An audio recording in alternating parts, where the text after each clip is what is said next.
सिंगरौली जिले में नौकरी के नाम पर की जा रही ठगी का मामला अब तूल पकड़ने लगा है। सैकड़ों युवाओं से लाखों रुपए की ठगी के आरोपों को लेकर मंगलवार को कई पीड़ित युवक युवतियां कलेक्टर कार्यालय पहुंचे। यहां उन्होंने प्रशासन से न्याय और कड़ी कार्रवाई की मांग की। पीड़ितों का आरोप है कि जिले में सक्रिय कुछ दलालों और फर्जी एजेंटों ने कई निजी कंपनियों में नौकरी दिलाने का झांसा देकर उनसे मोटी रकम वसूली। कई युवाओं से प्रत्येक से 50,000 से 2 लाख रुपए तक लिए गए, लेकिन न तो उन्हें नौकरी मिली और न ही उनकी रकम वापस की गई। इस पूरे मामले को लेकर कांग्रेस नेता भास्कर मिश्रा भी पीड़ितों के साथ कलेक्ट्रेट पहुंचे और प्रशासन को ठगी करने वालों के खिलाफ एफआईआर दर्ज करने को कहा। ये मांग की गई। उन्होंने कहा कि यदि समय रहते प्रशासन ने कार्रवाई नहीं की तो ये युवाओं के भविष्य के साथ बहुत बड़ा धोखा होगा। सोशल मीडिया और अन्य नेटवर्किंग में चल रही खबरों के अनुसार आरोपित व्यक्तियों और उनके नेटवर्क की जानकारी उजागर की गई है।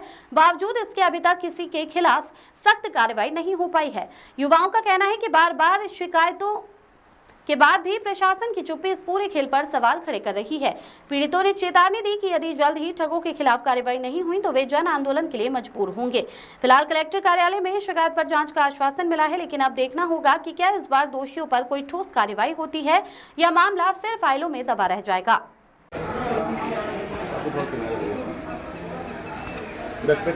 तो कलेक्टर जन सुनवाई में एक बार फिर से नौकरी में जो पीड़ित हैं, जो काफ़ी रुपए की ठगी के शिकार हो चुके हैं, वे पहुंचे हुए हैं कलेक्ट्रेट में। भास्कर मिश्रा पहुंचे हुए हैं इन लोगों का के सपोर्ट में। हम लोगों ने भी वो तस्वीर दिखाई थी किस तरीके से 53 लाख रुपए का घोटाला हुआ है।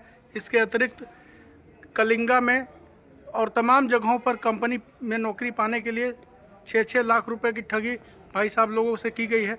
भास्कर मिश्रा से जानते हैं कि क्या कुछ मामला है, क्या करने के लिए यहाँ पर कलेक्ट्रेट में पहुंचे हुए। आज मंगलवार है तो जनता दूर दराज से के क्षेत्रों से बहुत से काम लेकर के आती है। तो विभिन्न काम थे आज, जिन लोगों ने हमें फ़ोन किया तो मैं उन लोगों के सहयोग में यहाँ आया हूँ। मूलतः कुछ रोजगार से जुड़ा मामला था जिसमें कि ठगी की गई है युवाओं से और ठगी करने वाले भाग गए और ये करीब करोड़ों का मामला है, कोई 2-4 लाख का मामला नहीं है। एक तो कलिंगा में एक प्रशांत श्रीवास्तव जी, इससे पहले जो क्लस्टर हेड थे जिनको अभी हटा दिया गया, उनसे रिलेटेड लोगों ने लगभग 40-50 लाख रुपए ठगा और जिसमें एक्यूज है पीड़ित है, जो उन लोगों ने बताया कि ये जो है प्रशांत श्रीवास्तव के कहने पर उन्होंने पैसा दिया और जहाँ पे उन्होंने कहा, क्योंकि जाहिर सी बात है ये पूरा सिंगरौली जानता है, प्रशासन के लोग जानते हैं कि कोई भी व्यक्ति कंपनी का जो अधिकारी है वो स्वयं से पैसा नहीं लेता, वो किसी न किसी व्यक्ति को ऐसे रखता है और वो कर्मचारी ही होते हैं। तो ऐसे ही 1-2 श्रीवास्तव ही संभवतः थे, उनका टाइटल श्रीवास्तव ही था, उन लोगों के थ्रू प्रशांत श्रीवास्तव ने पैसा लिया। अब कंपनी ने यद्यप उसको हटा दिया, लेकिन उससे इनको क्या फ़ायदा हुआ? जो पीड़ित थे उनको कोई फ़ायदा नहीं हुआ। तो हम लोग ये कोशिश कर रहे हैं कि प्रशांत श्रीवास्तव की गिरफ्तारी हो और इनका पैसा वापस कराया जाए। इसलिए प्रशासन से गुहार लगाने ये लोग आए हैं और इनके सहयोग में हम लोग आए हैं।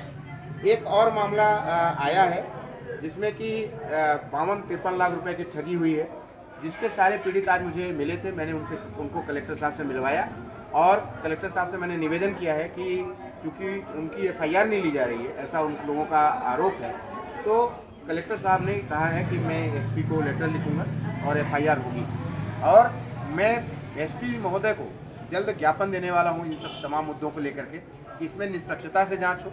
और साथ ही जो आप सब लोगों ने सुना होगा पूरी सिंगरौली ने कि गुंदवाली क्षेत्र में मोरवा और बरगवा थाने में